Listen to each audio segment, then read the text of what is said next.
Good morning बच्चों, मैं उदय शंकर और आप सभी का हमारे YouTube channel US virtual campus में स्वागत है। आज का हमारा ये वीडियो सेशन विटामिन पर दूसरा ये वीडियो है। पिछले वीडियो में हम लोगों ने विटामिन, उनके रासायनिक नाम और उनकी कमी से होने वाले रोगों के बारे में जानकारी दिया था। आज की इस वीडियो में हम उन विटामिन के विशेष चीज़ों के बारे में हम लोग देखेंगे।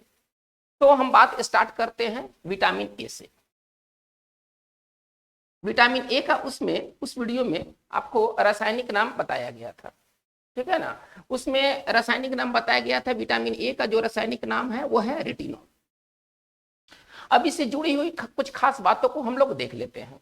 देखिए, विटामिन ए बताया गया था कि जो 4 विटामिन है, विटामिन ए, डी, ई के, ये जल में अघुलनशील है और फैट में ये घुलनशील है। मतलब ये जो 4 विटामिन है ए, डी, ई के, ये फैट में घुलते हैं। इसका मतलब ये है कि ये जो विटामिन ए होगा एक फैट में घुलनशील विटामिन होगा। विटामिन ए के बारे में बड़ा बात यह है कि ये विटामिन ए को एंटी इन्फेक्शन विटामिन भी कहा जाता है। इस विटामिन ए का एक और नाम है एंटी इन्फेक्शन विटामिन। ठीक है कि हम लोग ये जानते हैं कि विटामिन ए आंख के रोशनी के लिए जरूरी है, ठीक है। लेकिन ओवरऑल हमारे हेल्थ के लिए, केवल आंख के लिए ही नहीं, ओवरऑल हमारे हेल्थ के लिए विटामिन ए काफी आवश्यक विटामिन है, ठीक है।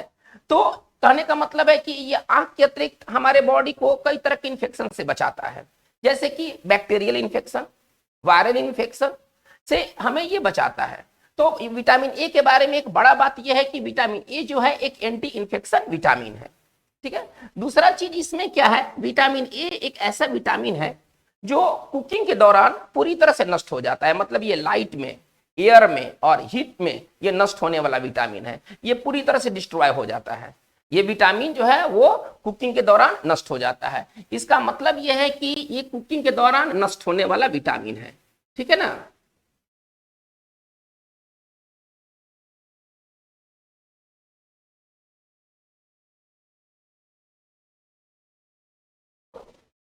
विटामिन ए के बारे में जो तीसरी इंपॉर्टेंट बात क्या है, ये देखिए, विटामिन ए के मुख्य स्रोत क्या है। पहले हम इसके स्रोत के बारे में थोड़ा सा जानकारी ले लेते हैं।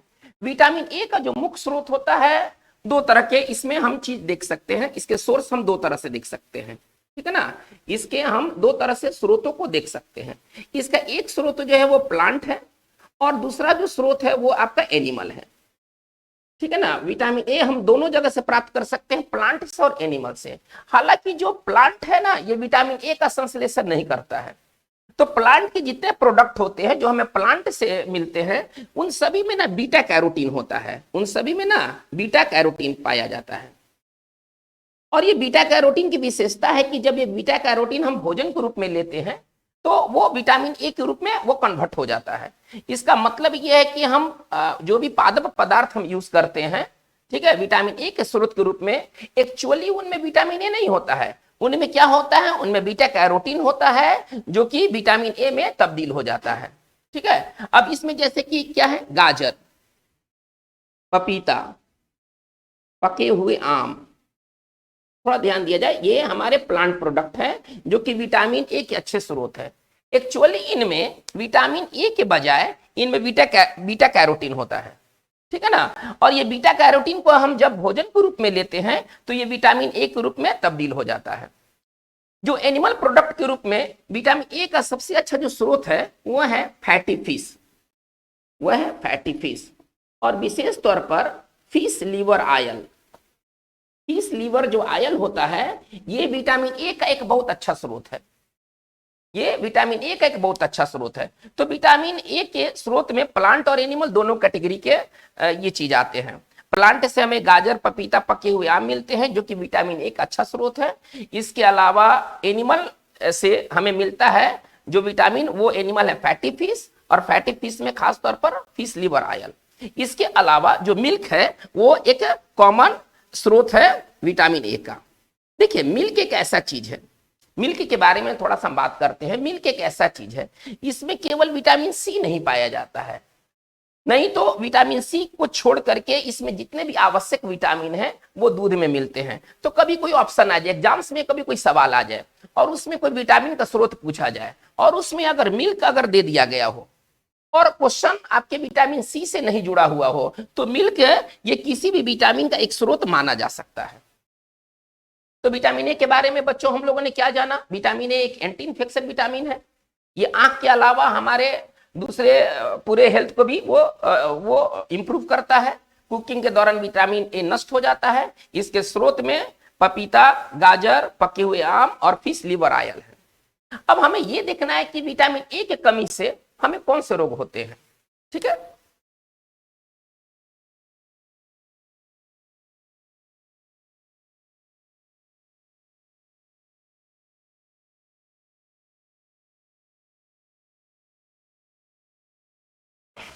देखिए विटामिन ए की कमी से जो होने वाले जो प्रमुख रोग हैं उसमें एक रोग है, ये पिछले वीडियो में बात किया गया था, जेरोप्थाल्मिया।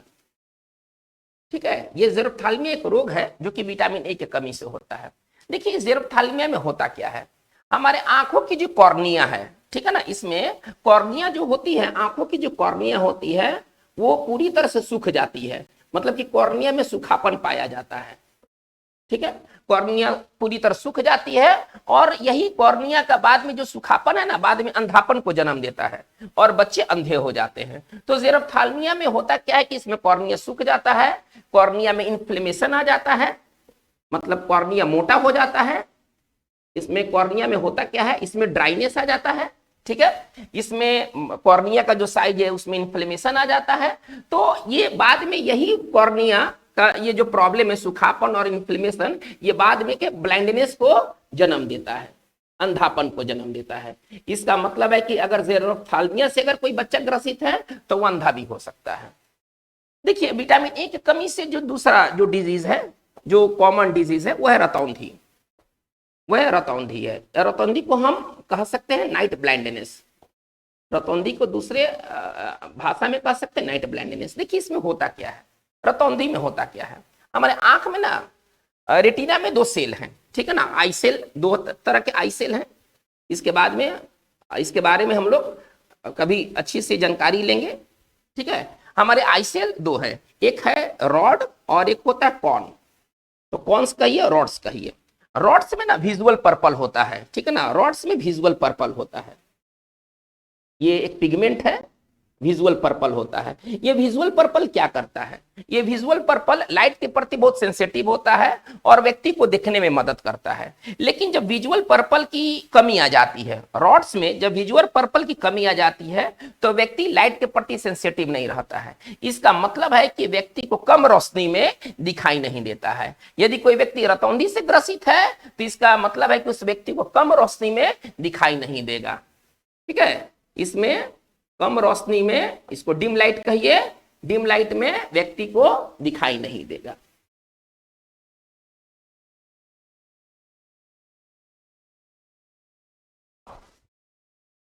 तो ये दो आंख से जुड़े हुए डिजीज हैं जो विटामिन ए की कमी से होते हैं। एक तो होता है जेरोप्थाल्मिया, इसमें कॉर्निया सूख जाता है, कॉर्निया मोटा हो जाता है और यही बाद में ब्लाइंडनेस को जन्म देता है।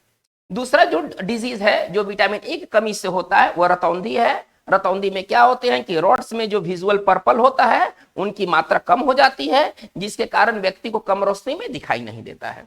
जो तीसरा प्रॉब्लम होता है विटामिन ए की कमी से, उसमें होता क्या है, देखिए उसमें हमारी त्वचा, हमारा स्किन, ठीक है ना, और हेयर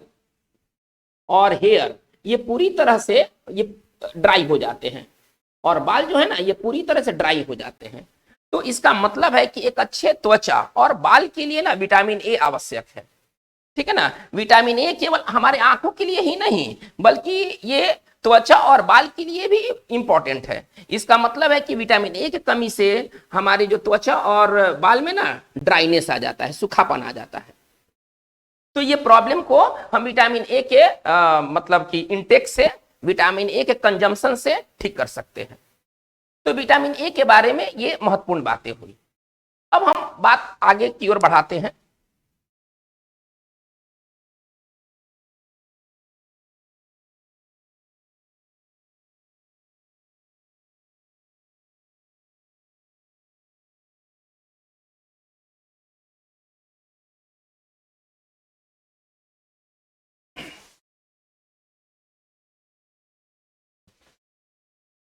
अब हमारा जो पॉइंट होगा वो होगा विटामिन बी कॉम्प्लेक्स, वो होगा विटामिन बी कॉम्प्लेक्स।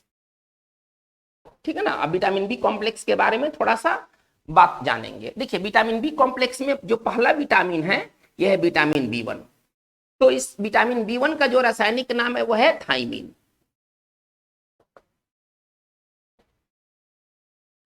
ठीक है।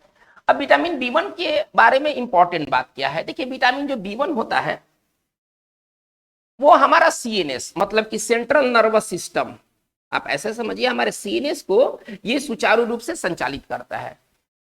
ये सीएनएस को हम ऐसे समझेंगे, सेंट्रल नर्वस सिस्टम। इसके अंतर्गत क्या आते हैं, सेंट्रल नर्वस सिस्टम के अंतर्गत आते हैं ब्रेन एंड स्पाइनल कॉर्ड।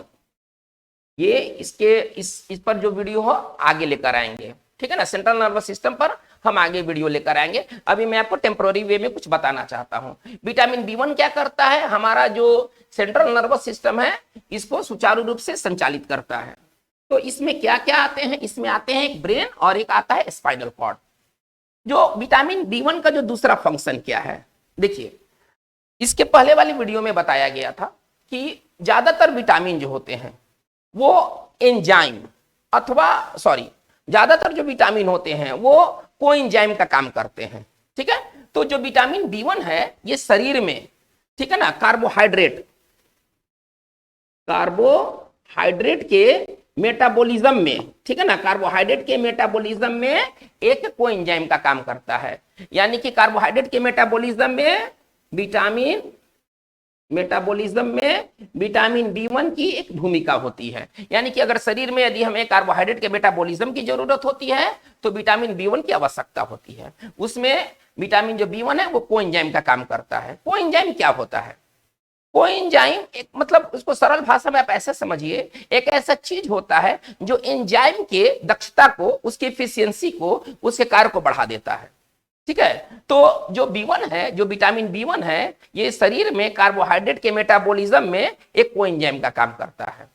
चलिए तीसरी और इंपॉर्टेंट बात क्या है विटामिन B1 के बारे में। देखिए ज्यादातर विटामिन जो होते हैं वो कुकिंग के दौरान, भोजन बनाने के दौरान नष्ट हो जाते हैं, लेकिन जो विटामिन B1 है ये 100 डिग्री सेल्सियस तक तापमान को ना सह सकता है। यानी कि इसकी जो ये अगर 100 डिग्री सेल्सियस तक अगर हम भोजन को बनाते हैं तो उसमें ये जो B1 जो थाइमिन है वो नष्ट नहीं होता है। ठीक है। तो 100 डिग्री सेल्सियस तक है इसकी रेसिस्टेंट मतलब सहन शक्ति है। ये विटामिन B1 जो है वो 100 डिग्री सेल्सियस तक के तापमान को वह सह सकता है। देखिए विटामिन B1 की कमी से कौन से रोग होते हैं। देखिए विटामिन B1 की कमी से जो प्रमुख जो डिजीज हैं जो विटामिन B1 की कमी से होते हैं, तो इनमें एक डिजीज आता है बेरी बेरी। पहले आप इसको समझिए, एक जो डिजीज आता है वो बेरी बेरी आता है। देखिए बेरी बेरी में होता क्या है, बेरी बेरी हमारे शरीर के किस भाग को प्रभावित करता है। बेरी बेरी जो होता है ये हमारे नर्व्स, स्नायु तंत्र और हार्ट को ना, हृदय को प्रभावित करता है। ठीक है ना। बेरी बेरी जो होते हैं वह हमारे नर्व्स और हार्ट को प्रभावित करते हैं। इसमें होता क्या है, इसके लक्षण क्या क्या है, बेरी बेरी के लक्षण क्या है। इसमें जो मांसपेशी होता है, ये मांसपेशी आप देख रहे हैं, इस मांसपेशी में ना मतलब मांसपेशी एकदम पूरी तरह से कमजोर हो जाता है। मांसपेशी में ना मतलब इसको वेस्टिंग शुरू हो जाता है। तो मांसपेशी क्या होते हैं, मांसपेशी कमजोर हो जाते हैं और फूल जाते हैं। इसमें क्या होता है, मांसपेशी कमजोर एवं फूल जाते हैं। पहला तो चीज इसके लक्षण के बारे में मैं बात कर रहा हूं। बेरी बेरी में क्या होता है कि मांसपेशी कमजोर हो जाता है, फूल जाता है। दूसरा चीज क्या होता है इसमें, अब चूंकि यह हमारे हार्ट को ना प्रभावित करता है, यानी कि हार्ट की जो साइड वाला जो भाग है ना उसमें स्वेलिंग आ जाता है, उसमें इन्फ्लामेशन आ जाता है, इनलार्जमेंट हो जाता है। यानी कि इसमें एक लक्षण मिलते हैं देखने को, हार्ट इनलार्जमेंट। ठीक है ना। और इस वजह से कभी कभी हृदय घात की भी संभावना बनी रहती है, मतलब हार्ट स्ट्रोक। अगर कोई व्यक्ति बेरी बेरी से पीड़ित है इसका मतलब यह है कि उस व्यक्ति को हार्ट स्ट्रोक हो सकता है। ठीक है ना। तो हार्ट इनलार्जमेंट की प्रॉब्लम देखने को मिलती है, इस वजह से व्यक्ति को हार्ट स्ट्रोक की भी संभावना बनी रहती है। इसको हम हिंदी में कहते हैं हृदय आघात। तो हम बेरी बेरी के कुछ लक्षण के बारे में बात कर रहे हैं। मांसपेशी कमजोर हो जाता है, मांसपेशी फूल जाता है, हार्ट इनलार्जमेंट होता है। अच्छा, पेट में गड़बड़ होते हैं, यानी कि इंडाइजेशन का समस्या बना रहता है, ठीक है ना, खाना ढंग से पचता नहीं है और इंडाइजेशन का समस्या बना रहता है। ये बेरी बेरी के लक्षण है। तो विटामिन बी वन की कमी से जो रोग होते हैं वो बेरी बेरी है, और बेरी बेरी हमारे शरीर के नर्व्स और हार्ट को प्रभावित करता है, ठीक है।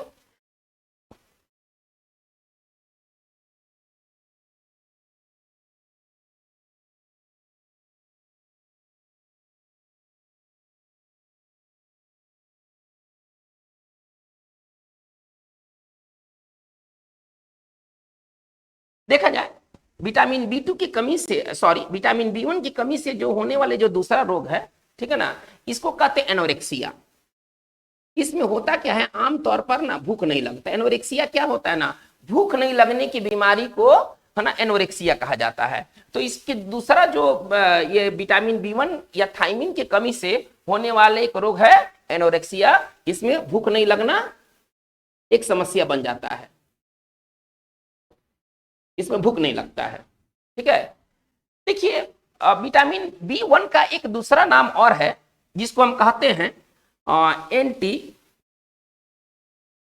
उसको कहते हैं एंटी न्यूराइटिक, ठीक है ना, फैक्टर। एंटी न्यूराइटिक फैक्टर इसको कहते हैं। ये विटामिन बी वन का एक दूसरा नाम है, मतलब थायमिन तो है ही, विटामिन बी वन का एक दूसरा नाम है एंटी न्यूराइटिक फैक्टर। क्योंकि ये पक्षियों में, देखिए ह्यूमन में क्या होता है, विटामिन बी वन की कमी से पक्ष ह्यूमन में होता है बेरी बेरी। अब बर्ड्स में क्या होता है, आप ऐसे समझिए, बर्ड्स में होता है पोली न्यूराइटिक नाम की बीमारी होती है, पोली न्यूराइटिक नाम की बीमारी होती है। तो अगर मतलब इसी वजह से इसका एक नाम दिया गया एंटी न्यूराइटिक फैक्टर, ठीक है ना, क्योंकि ये बर्ड्स में ना पोली न्यूराइटिक नाम की बीमारी होती है। ह्यूमन बॉडी में होता है बेरी बेरी और पक्षियों में होता है पोली न्यूराइटिक, ठीक है। तो अगर किसी पक्षी में अगर विटामिन बी वन की अगर समस्या को रोकना है, कमी की समस्या को रोकना है, तो उसको विटामिन बी वन दिया जाना चाहिए। तो इस डिजीज को रोकने के लिए, पॉलीन्यूराइटिक डिजीज का नाम है, इसके खिलाफ अगर आप जाते हैं, एंटी का मतलब खिलाफ होता है, तो इसलिए इसका एक और नाम दिया गया एंटी न्यूराइटिक फैक्टर। देखिए विटामिन बी वन के सोर्स क्या हैं, विटामिन बी वन के स्रोत क्या हैं। देखिए जितने भी अनाज हैं, चावल, दाल, सॉरी, चावल, गेहूं, जितने भी अनाज है ना, वो पूरे विटामिन बी कॉम्प्लेक्स का एक अच्छा स्रोत है, पूरे विटामिन बी कॉम्प्लेक्स का अच्छा स्रोत है। उसमें चावल में, गेहूं में, आप ऐसे समझिए, ये इसमें प्रचुर मात्रा में विटामिन बी कॉम्प्लेक्स होते हैं, ठीक है। तो स्रोत क्या है इसका, विटामिन बी वन का अच्छा स्रोत क्या है, तो एक होता है व्हीट ब्रेड, गेहूं की रोटी, ठीक है ना, गेहूं की रोटी, और दलिया। दलिया जो होता है जिसको आप मतलब गेहूं, जवार, बाजरा मिला करके बनाया जाता है, इसका बहुत अच्छा स्रोत है विटामिन बी वन का। इसके अलावा विटामिन बी वन का एक अच्छे स्रोत में आते हैं आपके, आप ले सकते हैं व्हीट, आप राइस ले सकते हैं, चावल, ठीक है। इसके अतिरिक्त आप यीस्ट, कवक ले सकते हैं, कवक। और देखिए एक कॉमन जो स्रोत है वह लीवर और किडनी। लीवर, जानवर के जो लीवर और किडनी होते हैं, ये कई विटामिनों का एक अच्छा स्रोत है। इसमें केवल बी कॉम्प्लेक्स ही नहीं, कई प्रकार के विटामिन मौजूद होते हैं। एक बहुत ही इंपॉर्टेंट बात जो अभी तक मैं मिस कर रहा था, वो ये बताना था कि बेरी बेरी जो डिजीज है, ठीक है ना, ये बेरी बेरी डिजीज उन क्षेत्रों में ज्यादातर पाया जाता है जहां पर पॉलिश राइस, ठीक है ना, जहां पर लोग पॉलिश राइस का प्रयोग करते हैं, यानी कि पॉलिश राइस में थाइमिन नहीं पाया जाता है। और वैसे जगह पर जहां पर पॉलिश राइस मेन भोजन के रूप में लिया जाता है, वहां पर बेरी बेरी का घटना ज्यादा देखने को मिलता है। तो इसका मतलब है कि बेरी बेरी का संबंध पॉलिश राइस से है। ये सवाल कई बार पूछा जा चुका है एग्जाम्स में, ठीक है, कि पॉलिश राइस के खाने से कौन सी बीमारी हो सकती है, ठीक है, तो वह है बेरी बेरी। तो ये विटामिन बी वन के बारे में इतनी बात हुई। अब हम बात को हम आगे ले चलते हैं विटामिन बी टू की ओर।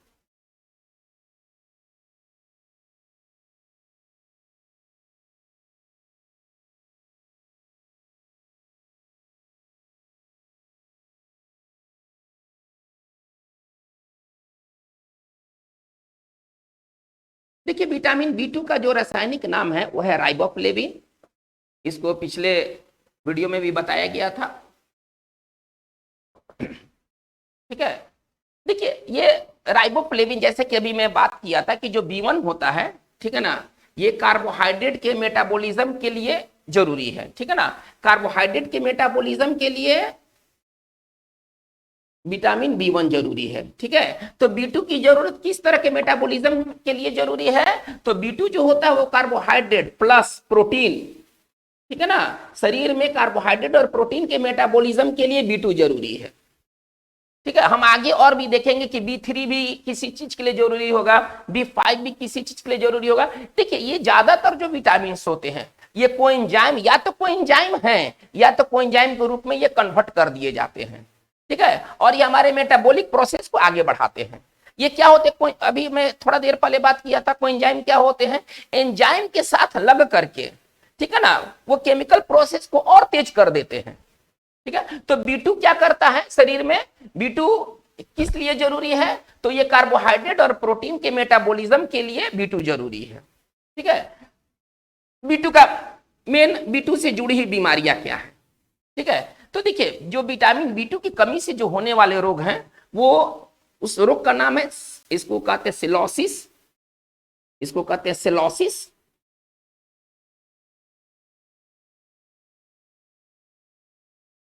और जो दूसरा है इसी से जुड़ा हुआ बीमारी है ग्लोसाइटिस, और इसी से जुड़ा हुआ बीमारी है ग्लोसाइटिस।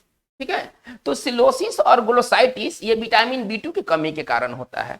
देखिए सिलोसिस में होता क्या है, ठीक है ना, इसमें हमारा ये जो ओठ है और ये मुंह का जो कोना है, ठीक है ना, ये फट जाता है। ठीक है, तो होठ पर छाले आ जाते हैं, होठ पर छाले आना ये सिलोसिस बीमारी का भाग में है। होठ पर छाले आता है और मुंह का जो कोना होता है फट जाता है, मुंह का कोना फट जाना ये सिलोसिस बीमारी के अंतर्गत होते हैं। ठीक है ना, मतलब सिलोसिस में होता क्या है, तो ओठ पर छाले आ जाते हैं और मुंह का कोना फट जाता है। चलिए ग्लोसाइटिस में क्या होता है, इसमें जीभ, ये ओठ हुआ ना, तो अब अंदर में जाइएगा तो आपको जीभ मिलेगा। तो जीभ के जो छाले होते हैं इसको साइंस की भाषा में क्या कहा जाता है? ग्लोसाइटिस। ठीक है ना, ग्लोसाइटिस में क्या होता है, जीभ में छाले पड़ जाते हैं। तो कहने का मतलब है कि जो छाले पड़ने की समस्या है विटामिन B2 की कमी के कारण होता है। ठीक है, और तो इसका मतलब है कि विटामिन B2 हमारे शरीर के किस चीज के लिए जरूरी है? तो देखिए इसको कहते हैं ना, ये जो बाहरी आवरण है, मुंह के अंदर का जो बाहरी आवरण है ना, इसको कहते हैं म्यूकोसा। ठीक है ना, बाहरी आवरण म्यूकोसा है। यानी कि इसका मतलब है कि विटामिन B2 का हमारे शरीर में क्या महत्व है? तो पहला तो महत्व है कि हमारा जो ओरल म्यूकोसा है, हमारा जो ओरल म्यूकोसा है, जिसको आप म्यूकोसा को कहते हैं म्यूकस मेम्ब्रेन, जिस म्यूकोसा को आप दूसरे नामों से कहते हैं म्यूकस मेम्ब्रेन, यानी कि ये हमारे हेल्दी म्यूकस मेम्ब्रेन के लिए जरूरी है।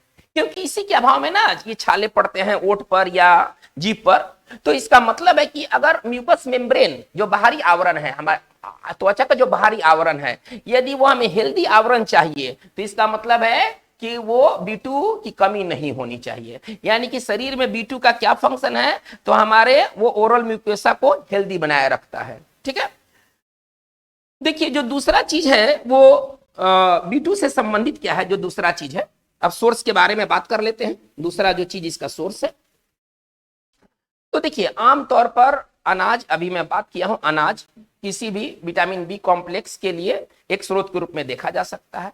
प्लस अगर ये अगर समझ में आ रहा है तो आप ले सकते हैं मीट, ईस्ट, ठीक है ना, मिल्क, ये सब विटामिन B2 के अच्छे स्रोत हैं। ठीक है, ये सभी विटामिन B2 के अच्छे स्रोत हैं। तो विटामिन B2 के बारे में इतनी सी बात हुई। अब हम बात करते हैं विटामिन B3 के बारे में।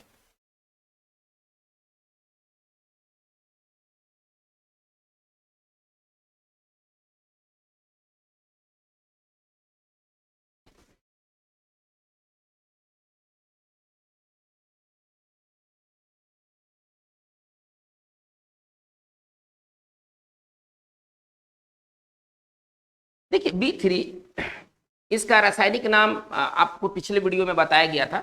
इसका एक रासायनिक नाम है नियासिन, इसको हम निकोटीनिक एसिड भी कहते हैं।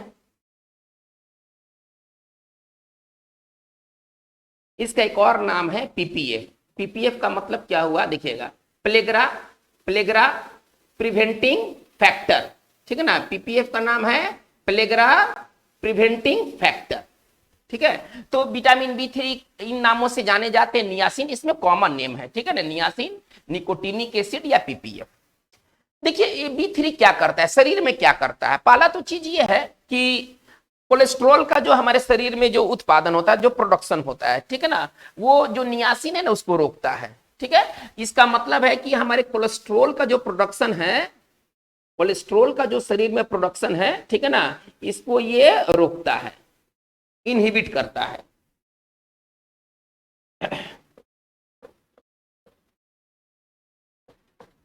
चलिए ये तो एक बात होगी, इसका फंक्शन क्या है। देखिए अभी मैं बात किया था कि विटामिन बी1 किसके मेटाबॉलिज्म के लिए जरूरी है, तो विटामिन बी1 जो है वो कार्बोहाइड्रेट के मेटाबॉलिज्म के लिए जरूरी है। बी2 किसके मेटाबॉलिज्म के लिए जरूरी था, तो वो कार्बोहाइड्रेट और प्रोटीन के मेटाबॉलिज्म के लिए जरूरी था। तो बी3 किसका मेटाबॉलिज्म के लिए आवश्यक होगा, तो ये आवश्यक होगा कार्बोहाइड्रेट, इसके अलावा प्रोटीन और इसके अलावा फैट। मतलब ये कहने का मतलब है कि हमारे शरीर में कार्बोहाइड्रेट, प्रोटीन और फैट का जो मेटाबॉलिज्म होगा उसके लिए बी3 एक आवश्यक विटामिन होगा, ठीक है। देखिए बी3 की कमी से होने वाले डिजीज का नाम क्या है, ठीक है, थोड़ा इसको देख लिया जाए। जो बी3 की कमी से जो डिजीज होते हैं ना, इसको कहा गया है प्लेगरा, इसको कहा गया है प्लेगरा। प्लेगरा एक बहुत ही मतलब एक कॉमन नेम है डिजीज की दुनिया में, प्लेगरा एक बेहद ही कॉमन नेम है, ठीक है ना। और कई एग्जाम्स में पूछा गया है कि प्लेगरा किस विटामिन की कमी के कारण होता है। ये सब कॉमन क्वेश्चंस बनाने वाले ये टॉपिक्स है जो आपको हर प्रकार के एग्जाम्स में, वो चाहे स्नातक स्तरीय हो या वो इंटरमीडिएट स्तरीय हो, आप जिस लेवल पर बात कीजिएगा, ये सब आने के लिए ना एकदम मतलब समझिए कि ये कभी भी आ सकते हैं, ये सब प्रश्न कभी भी आ सकते हैं। ये सब बेहद ही कॉमन क्वेश्चंस ये हैं, ठीक है। तो देखेंगे कि प्लेगरा में होता क्या है। प्लेगरा, ठीक है, बी3 की कमी से प्लेगरा होता है। तो प्लेगरा का लक्षण क्या क्या है, देखिए प्लेगरा में जो पहला चीज होता है वो त्वचा से संबंधित होता है, ठीक है ना। ये जो त्वचा है इसमें फोड़े फुंसी हो जाएंगे, पूरा शरीर घाव से भर जाएगा। इसका मतलब है कि इसमें एक शब्द है डर्माटिटिस।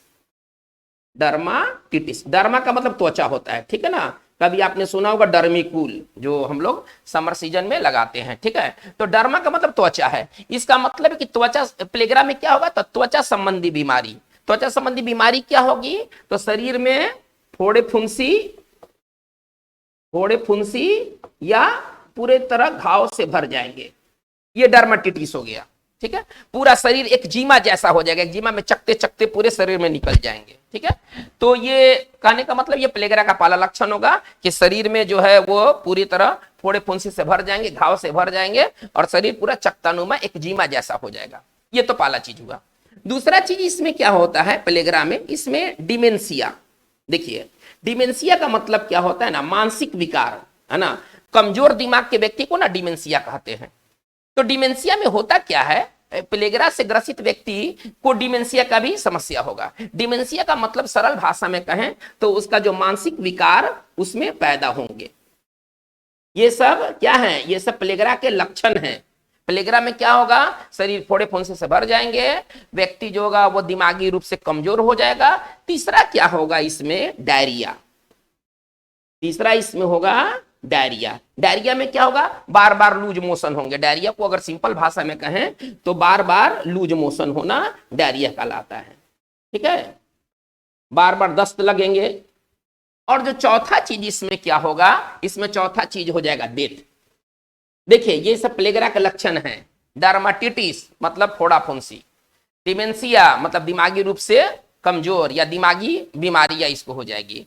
इसके बाद क्या होगा, अगर ये बात आगे बढ़ गया तो क्या होगा, डायरिया होगा। बार बार उस व्यक्ति को लूज मोशन लगा रहेगा और अल्टीमेटली और अंतोगत्वा क्या होगा, उसका डेथ हो जाएगा।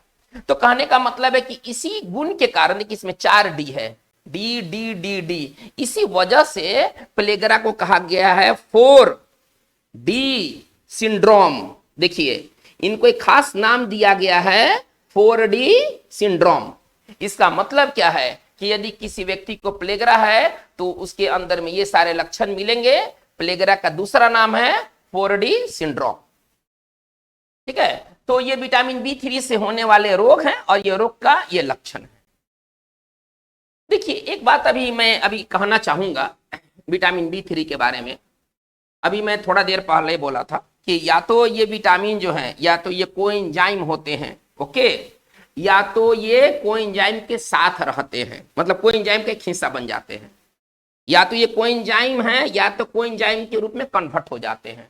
तो जो नियासिन, जो B3 नियासिन है, ठीक है ना, जो B3 नियासिन है ये कोएंजाइम NAD, इसको NAD कहिए, ठीक है ना, इसका पूरा नाम क्या है,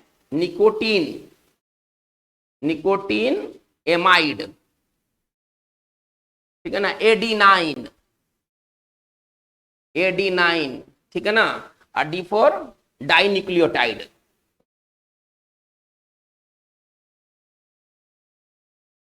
चलिए देखिए ये NAD ये कोएंजाइम का नाम है, ठीक है ना, और एक है NADPP फॉर फॉस्फेट, इसमें आ जाएगा, ठीक है ना, ये तो ऊपर वाला ही है। अब P फॉर इसमें एक शब्द जुड़ जाएगा फॉस्फेट, एक अलग से शब्द जुड़ जाएगा फॉस्फेट, तो है ये, सॉरी, ठीक है ना।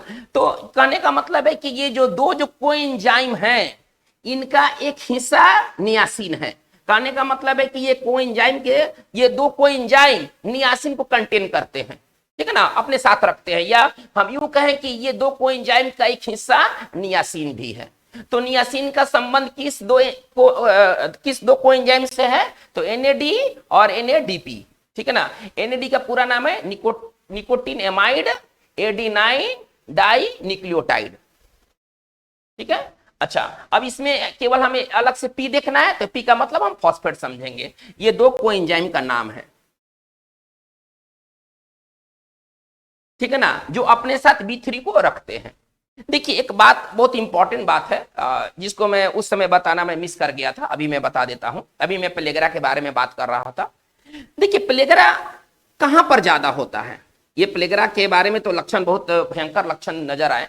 पेलेगरा ज्यादातर वहां होता है जहां पर मक्का जो है ना, मक्का मैज, वहां का प्रमुख भोजन होता है।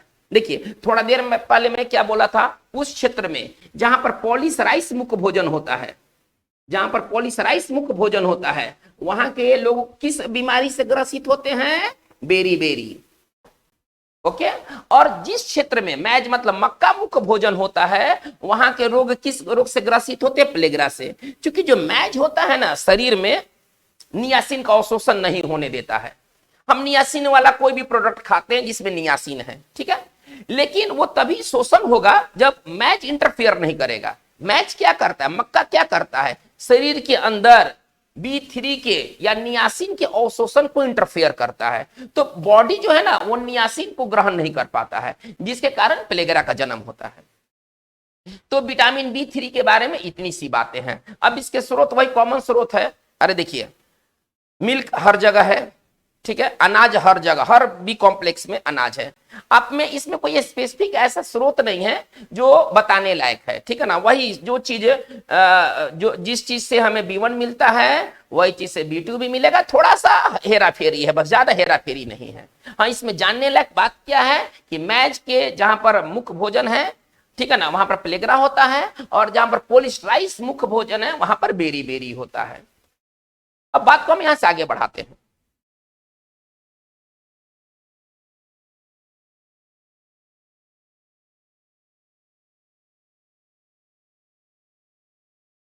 देखिए हमारा अगला जो विटामिन है बी कॉम्प्लेक्स में, वो है B5। इसको हम क्या कहते हैं, पैंटोथेनिक एसिड, जो पिछला लिखवाया गया था, पैंटोथेनिक एसिड, ठीक है ना। तो इसकी हमारे शरीर में क्या जरूरत पड़ती है, तो हमारे शरीर में फैट और कार्बोहाइड्रेट के ऑक्सीडेशन में इसकी महत्वपूर्ण भूमिका होती है, ठीक है ना। शरीर में फैट, वसा और कार्बोहाइड्रेट के ऑक्सीडेशन में B5 की महत्वपूर्ण भूमिका होती है। बस इसके बारे में बस इतना ही बात जानिए B5 के बारे में। स्रोत वही कॉमन स्रोत है जो बाकी बी कॉम्प्लेक्स के लिए है। चलिए अब इंपॉर्टेंट एक विटामिन एग्जामिनेशन दृष्टिकोण से बात करते हैं B6, जिसको हम कहते हैं पाइराइडॉक्सिन एसिड। जिसको हम कहते हैं पायराइडॉक्सिन एसिड। देखिए B6 क्या करता है पहले ये समझा जाए। पहला तो चीज ये है ना कि हमारे शरीर में ना ये एंटीबॉडी तैयार करता है। तो एंटीबॉडी, इसके कुछ इंपॉर्टेंट बातें पहले समझ लिया जाए। एंटीबॉडी तैयार करता है, ठीक है ना। तो एंटीबॉडी प्रोडक्शन में, एंटीबॉडी के उत्पादन में B6 मददगार होता है। एंटीबॉडी क्या करते हैं? जो बीमारियों से लड़ते हैं।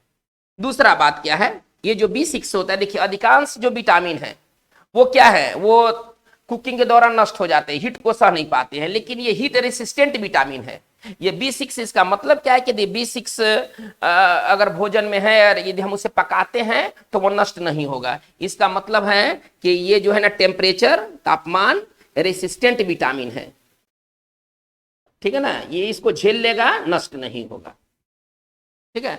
विटामिन B6 क्या करेगा और क्या करेगा, देखिए सबका मेटाबॉलिज्म में हम देख रहे हैं, मेटाबॉलिज्म ऑक्सीडेशन में भूमिका देख रहे हैं।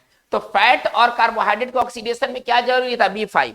अब आते हैं B6 किसका मेटाबॉलिज्म में मदद करेगा, किसके लिए एसेंशियल होगा, किसके लिए जरूरी होगा, तो प्रोटीन, ठीक है ना। प्रोटीन और फैट के मेटाबॉलिज्म, ये सब दिमाग में रखना होगा, के लिए विटामिन B6 की जरूरत पड़ेगी। यानी कि प्रोटीन और फैट के मेटाबॉलिज्म के लिए B6 एक इंपॉर्टेंट विटामिन है, ठीक है। देखिए इसके कमी से होता क्या है, B6 के कमी से होता क्या है। B6 की कमी से, इससे जो डिजीज होने वाली जो डिजीज है वो ग्रोथ जो है ना, ग्रोथ जो व्यक्ति का जो ग्रोथ है ना, ग्रोथ रुक जाएगा, ठीक है ना। तो इसका मतलब समझिए कि इसमें जो ग्रोथ होंगे ना वो मंद गति से चलेंगे, मंद वृद्धि होगी, शरीर की मंद वृद्धि होगी। पहला तो चीज ये है, ठीक है। त्वचा संबंधी रोग होंगे, त्वचा संबंधी रोग होंगे ये विटामिन B6 की कमी से। अब हम नेक्स्ट विटामिन की ओर मूव कर रहे हैं, विटामिन B9। इसके पहले एक और विटामिन है बायोटीन, थोड़ा उसको भी देख लेते हैं। ये पिछले वीडियो में ना बायोटीन के बारे में आपको कुछ बताया गया था, लेकिन एग्जामिनेशन दृष्टिकोण से ये खास महत्व नहीं रखते हैं। विटामिन B7, विटामिन B7 का रासायनिक नाम है वो है बायोटीन। अमेरिका में ना इसको कहा गया है, अमेरिका में ना इसको कहा गया है विटामिन H। लेकिन ये कुछ मैं आपको जैसे कि बता रहा हूं कि एग्जामिनेशन दृष्टिकोण से बहुत इंपॉर्टेंट ये विटामिन नहीं है, ठीक है। इसका शरीर में क्या फंक्शन है, बायोटीन का शरीर में क्या फंक्शन है, तो बायोटीन क्या करेगा, भोजन को ना ग्लूकोज में कन्वर्ट करेगा। यानी कि बायोटीन क्या करेगा, फूड को ग्लूकोज में कन्वर्ट करेगा, ठीक है ना। फूड ग्लूकोज में कन्वर्ट करने के लिए B7 की जरूरत पड़ेगी। बस इसके बारे में बस इतना ही मेन बात है। स्रोत वही है जो बाकी B कॉम्प्लेक्स के साथ है। चलिए अब हम आगे बात को बढ़ाते हैं B9, ठीक है ना। B9 को कहते हैं फॉलिक एसिड। B9 का जो रासायनिक नाम है वो फॉलिक एसिड है। फॉलिक एसिड क्या करता है, तो पहला शरीर में RBC का निर्माण करता है। फॉलिक एसिड क्या करता है, RBC का निर्माण करता है। देखिए एक प्रेग्नेंट महिला को, एक गर्भवती महिला को फॉलिक एसिड दिया जाता है।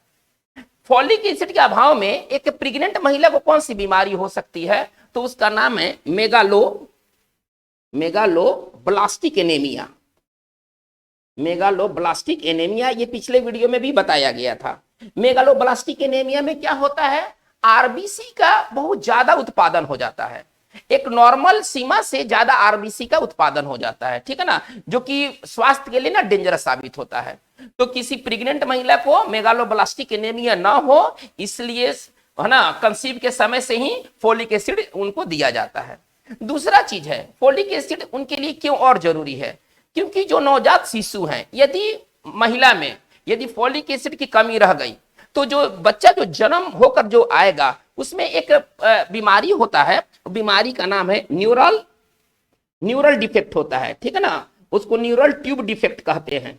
देखिए ये नवजात बच्चों में होता है जिनके जो माँ है जिनमें फॉलिक एसिड की कमी रही है।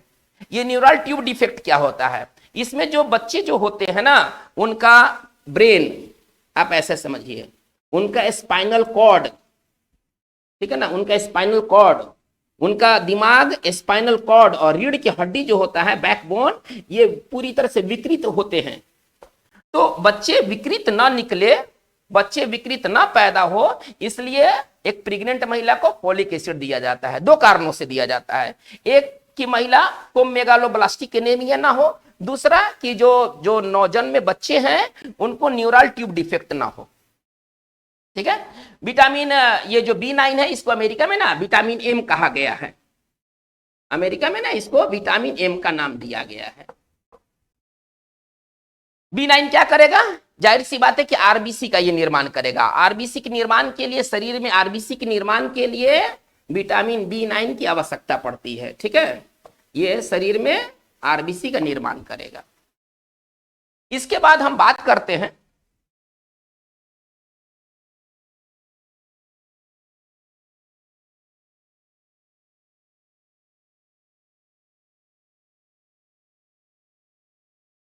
देखिए विटामिन B12, विटामिन B12, ठीक है ना, इसका नाम है, रासायनिक नाम है साइनोकोबाल्मिन।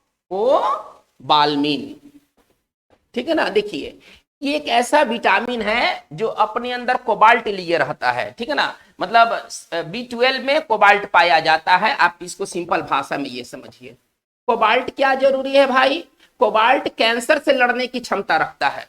ये एंटी कैंसरस ये काम करता है, इसमें एंटी कैंसरस प्रॉपर्टी होता है। तो ये जो B12 होते हैं इसमें कोबाल्ट पाया जाता है, इसलिए देखिए कोबाल्मिन यहाँ पर कहीं ना कहीं संकेत दे रहा है कोबाल्ट वाला। आप वैसे देखिए ट्रिक, ये है ट्रिक समझिए। अगर पूछा जाए कि किस विटामिन में कोबाल्ट पाया जाता है तो देखिए यहाँ पर कोबाल लिखा हुआ है, आप यहाँ से कैच कर सकते हैं कि विटामिन B12 में कोबाल्ट होता है। अच्छा, दूसरा चीज विटामिन B12 के बारे में क्या है, ये भी जो है ना आरबीसी का निर्माण में सहायक होता है, आरबीसी का निर्माण करता है। अच्छा, तीसरा चीज क्या है, ये फैटी एसिड, शरीर में फैटी एसिड के मेटाबॉलिज्म में भाग लेता है। और क्या करता है ये B12 क्या करता है, और क्या करता है कि डीएनए का संश्लेषण करता है, शरीर में डीएनए का संश्लेषण करता है, इसका यह फंक्शन है। ठीक है ना, ये फैटी एसिड का मेटाबॉलिज्म करेगा, डीएनए का संश्लेषण करेगा। इसकी कमी से, ठीक है ना, अगर किसी व्यक्ति में अगर B12 की कमी हो जाए तो उस व्यक्ति में ना पर्नीशियस एनीमिया होता है। देखिए मेगालोब्लास्टिक एनीमिया के लिए B9 जिम्मेदार है और पर्नीशियस एनीमिया के लिए आपके सामने है B12 जिम्मेदार है। देखिए B12 के बारे में कि इंपॉर्टेंट बात क्या है, हमारा शरीर इस B12 यानी कि साइनोकोबाल्मिन को तभी अवशोषित कर सकता है जब हमारे शरीर में इंट्रिंसिक फैक्टर हो। देखिए इसका मतलब है कि इसके अवशोषण के लिए, शरीर में इसके अवशोषण के लिए, शरीर अवशोषित करे B12 को, ठीक है ना, साइकोबाल्मिन को अवशोषित करे, इसके लिए क्या जरूरी है? Intrinsic factor. इंट्रिंसिक फैक्टर क्या होता है, इसे स्टोमिक जो है ना, स्टोमिक सेक्रेट करता है, स्टोमिक स्रावित करता है। और इंट्रिंसिक फैक्टर की भूमिका क्या होती है, ये विटामिन B12 के अवशोषण में मदद करता है। मान के चलिए कि हम ऐसा कोई चीज खाते पीते हैं जिसमें कि विटामिन B12 के स्रोत हैं, लेकिन शरीर में इंट्रिंसिक फैक्टर का अभाव है, तो ये व्यक्ति को खाने के बावजूद, उन चीजों को खाने के बावजूद पर्नीशियस एनीमिया हो जाएगा। पर्नीशियस एनीमिया क्या होता है? खून की घोर कमी हो जाती है इसमें, है ना, इसको रक्त अल्पता कहते हैं। अगर किसी व्यक्ति में अगर B12 की कमी है तो उस व्यक्ति को पर्नीशियस एनीमिया का शिकार होना पड़ेगा। अब पर्नीशियस एनीमिया के लिए B12 का होना जरूरी है, लेकिन इसके साथ साथ इंट्रिंसिक फैक्टर का भी होना जरूरी है, क्योंकि यदि स्टोमिक यदि इंट्रिंसिक फैक्टर को सीक्रेट नहीं करेगा, स्रावित नहीं करेगा, तो हमारा बॉडी B12 को अवशोषित नहीं करेगा। तो बच्चों आज की बात इतना ही।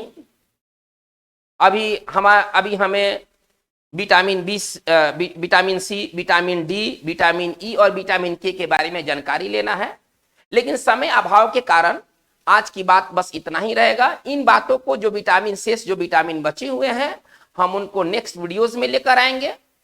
आपको ये वीडियो कैसा लगा, आप इसमें सुधार के लिए जो फीडबैक है हमें फीडबैक प्रदान करें। अगर आपने चैनल को सब्सक्राइब नहीं किया है तो आप उन्हें सब्सक्राइब करें, क्योंकि नियमित रूप से अब आपको जीएस और इंग्लिश दोनों पर वीडियो प्राप्त होंगे। आज की बात बस इतना ही। धन्यवाद।